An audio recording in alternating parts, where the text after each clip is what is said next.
What's going on, YouTube? Another episode. Got a good install today. We've been waiting a little bit for this. I'm not sure, what everyone else goes with for quick shifter options on the Gixxer. It doesn't have anything. It's just manual shifting. Like, it's totally fine to be doing that, but I'd rather just be able to control the upshifts, and I have no problem doing the downshifting. So today we went with the Annitori. So of course you had to get the red to match the red. You have the sensor itself here. You have, this is the harness, and then the shift rod, and then you have the actual module. This sits in the battery box. Now I have done an install on this, it was a few years ago, I think like 6 years ago, on my old Honda CBR. And so I haven't done it on the Gixxer, but we're gonna tinker, and I think it should be pretty simple on the install, but I'll walk you guys through it as I go through it, and we'll see what kind of, what it's like to take this thing off. We'll see how it goes. So as it should go, without even saying, disconnect your battery. You're not trying to, this is connecting directly to your spark plugs. So that's where the harness goes. So you have to disconnect the electrical before you have everything done. So it looks like for the gas tank, we have these two bolts here, and then those two bolts there. I gotta replace those are rusty. We'll get that started. It looks like it's a T5 hex. Do that. So once you have those two removed, these two removed, there's also a long bolt that goes through the center. It looks like it's the main support. It helps the whole tank pivot. But once you're done with that, the entire tank comes up and reveals all the goodies. So I just realized the two bottom bolts that I've removed, they're not necessary. You just have to take off this one in the center. We're learning as we go, people. We're trying, all right?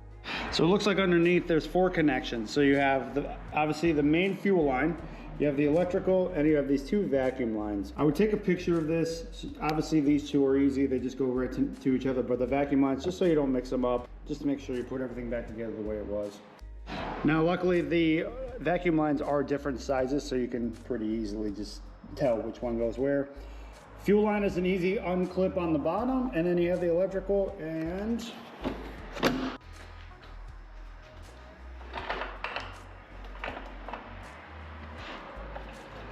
out she goes. So next we got to take off the air box. These are the injectors. Please do not take these off. Just want to clarify that before anyone tries to mess this up. The gas tank is off, so now you have to start taking off the air box. So you have all the screws on the outside. You also have these 2 in the center. And once you remove that, you have the air filter. Remove this as well. And then you have these bolts that hold down the velocity stacks. These are the 5mm, the same as the side bolts. Take those out, and it should remove the entire air box. You might have to unplug this on the bottom. Looks like there's a sensor right there.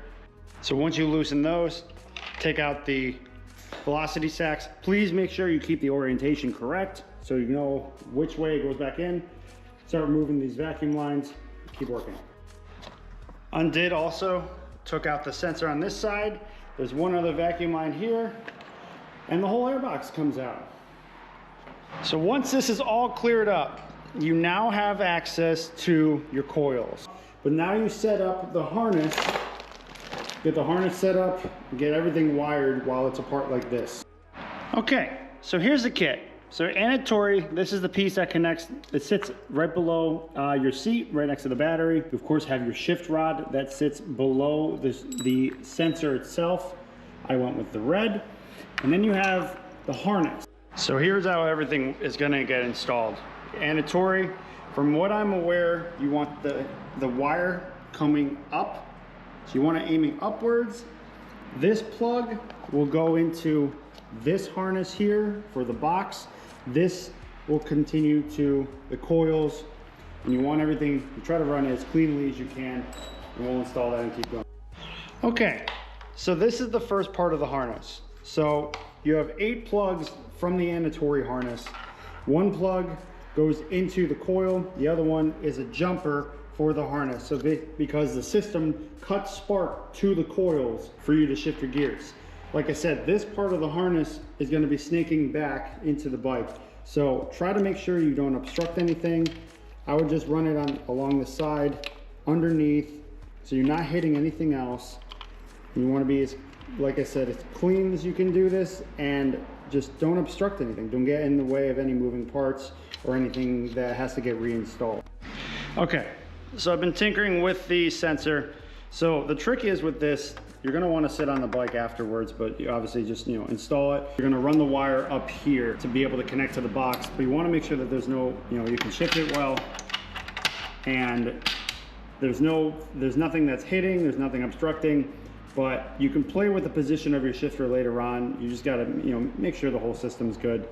And this was the stock shift rod, and they were able to send me, I believe it was 165 millimeter shift rod that they are replacing, but as you can see, it's near identical to the length. So it's a factory replacement. So now I know it looks like a mess under here, but don't stress.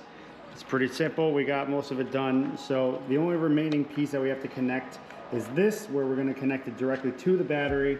But you have the harness for the sensor right here. I ran it underneath. And then you have the sensor, or the harness for the plugs right here. Clean it up a little bit, but lots of wires, just keep everything tidy. And if you have to, zip tie some stuff to make sure that it's not rubbing on anything and it won't move around when you're riding the bike. So trying to clean it all up here. So one wire going underneath, I tried hugging it underneath the harness. This part, I zip tied it around, so the harness that goes to the coils, I zip tied it to the pre-existing harness. I'm running underneath, because you gotta remember the gas tank sits here and is gonna be laying on top of all of this, but you have the gas tank connect here, the gas tank connect there, and it sits. And I kind of just hit it right behind the battery box, or behind the battery. And this isn't the stock battery, and this wouldn't work with the stock battery, but for me, this is what's gonna be, I think, the most secure. And if I can find other ways to hold this down, zip ties are life. So at this point, you're basically buttoned up with the harness. Start putting everything back together, and then I'll show you guys how to finalize it. Okay, we're starting to get buttoned up. Everything seems I've secured as much as I could. So one thing I do need to point out, keep this on the bike. Put it in the back, put it in the secure area. This is just in case you lose connection with like say if this goes bad or the sensor goes bad, your bike will not run if there's an interference with the system. So keep this on, because you will be able to unplug the harness that goes to the coils. This is what you use to jump it.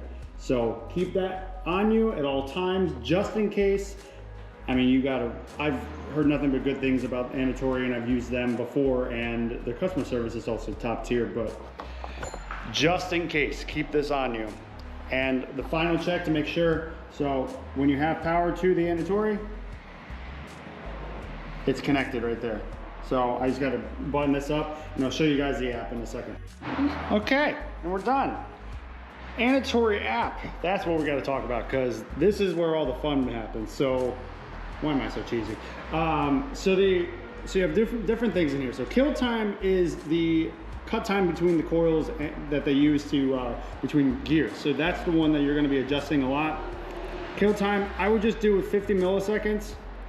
Just keep it safe, things mechanically are happening. Let's see if we're good.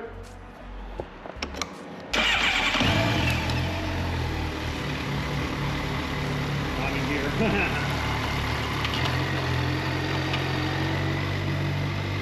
She's good. See it blinking light. Let's go for a ride. All right, so we're out. Finally got some things tightened up. I had a couple issues with the harness, just making sure that things weren't pinched. You got to make sure that the wires aren't cut. But so we're out right now. Can't really see it too well, but I'm trying to aim my head so I can see forward and have that. But so that's the Annitori app. So right now I'm doing it for upshifting. Please don't grab for me. Thank you. So currently right now it is upshifting. So the sensitivity is here, 60, and then kill time is 55, which you're good there. 55, 50, you're good. And basically just, and then the other thing, so I was talking to the guy, Paul, who's in customer service at Annitori, really good guy. And he was like, so we're kind of like troubleshooting because I was having issues with the sensor. And so he says that you want to have a green light that flashes when the ignition is on with the box that's underneath the seat, and to just make sure that everything's tight. This is a sensor, but okay, I'll show you guys. But here it is. Here's the Annitori. Oh boy, all that traffic.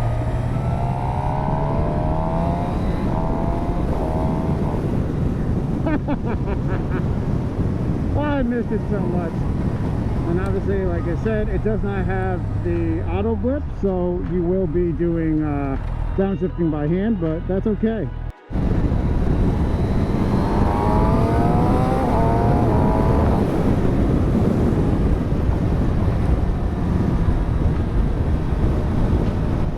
Fantastic. Working flawlessly. Yeah, 55 is comfortable. That's where you want to have it set at. But yeah, thought I'd do this video because I can't imagine there's too many videos showing the install, but I tried to be as thorough as I could,